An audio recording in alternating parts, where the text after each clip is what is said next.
масофаи роҳи мошингарди шаҳраки ғарм навободи ноҳияи Рашт 18 километр аст. ин роҳ ба таъмир ниёз дошт. аз тарафи се соҳибкори маҳаллӣ бо сарфи 150 000 сомонӣ 8 километр масофаи ин роҳ таъмир ва ба истифода дода шуд. имрӯз 3 нафар оилаҳои соҳибкори муваффақи ноҳияи мо, оилаи Шоюфҳо, оилаи Бобоҷоновҳо ва оилаи Лоиқовҳо иқдомеро пеша кардаанд, ки роҳи автомобилгарди байни фурудгоҳи ноҳия то шаҳраки Навободро мунфарш намоянд.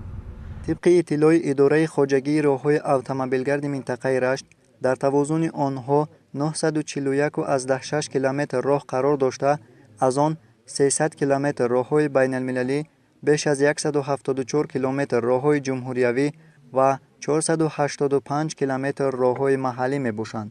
соли равон аз ҷониби роҳсозони ноҳияи Рашт 234 километр роҳҳо таъмир ва барқарор шуданд. президенти ҷумҳурии Тоҷикистон муҳтарам Эмомалӣ Раҳмон зимни як сафари худ ба ноҳияи Рашт зикр намуд, ки дар даврони истиқлолият дар минтақаи Рашт бо ҷалби сармояи хориҷӣ бо маблағи 1.4 миллиард сомонӣ ва ҳиссагузории ҳукумати мамлакат 7 лоиҳаи давлатӣ татбиқ гардидааст. бо ин вуҷуд мардум шикоят аз он доранд, ки дар ҳудуди ноҳия ҳамоно роҳҳои таъмирталаб хеле зиёданд. иқдоми соҳибкорони ноҳияи Рашт ба татбиқи сиёсати ҳукумати ҷумҳурӣ дар самти ободонии деҳот мусоидат менамояд.